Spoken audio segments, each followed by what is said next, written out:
এই তুমি সামনে আসো। আরে তুমি তো সিলেক্ট হয়ে গেছো, তারপরে তুমি আসো, তাড়াতাড়ি করে আসো। আরে বা তুমিও সিলেক্ট হয়ে গেছো, তারপরে তুমি আসো। আরে তুমি তো রিজেক্ট হয়ে গেছো। নেক্সট। আরে তুমিও সিলেক্ট হয়ে গেছো। স্যার স্যার স্যার, আমিও আর্মি হতে চাই। আমার স্বপ্ন আমি আর্মি হব আর দেশকে রক্ষা করব। আমাকে একটা সুযোগ দিবেন স্যার। স্যার এই বাঙালি বিক্রি করা মেয়ে নাকি আর্মি হবে। বা বা, দিনের বেলা মনে হয় স্বপ্ন দেখতেছে। চুপ হয়ে যাও সবাই, তুমি এইদিকে আসো। হাইটে তো তুমি পাস হয়ে গেছো, এখন নেক্সট ট্রেনিং এর জন্য আসো।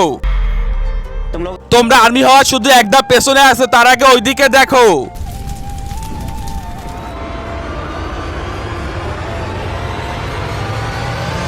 যে এই গরম পাথরের উপর 1 মিনিট পর্যন্ত দাঁড়িয়ে থাকতে পারবে সেই আর্মিতে সিলেক্ট হবে।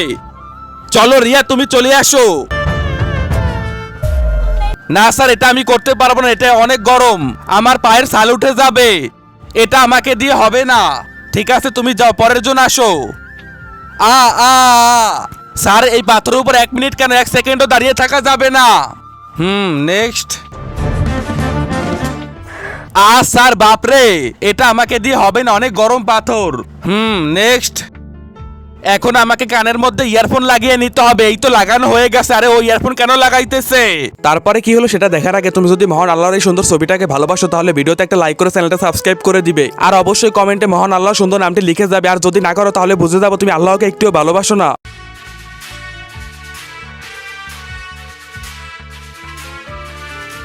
স্যার 1 মিনিট পূরণ হয়েছে। আরে বা শুভা, তুমি এটা কিভাবে করলে?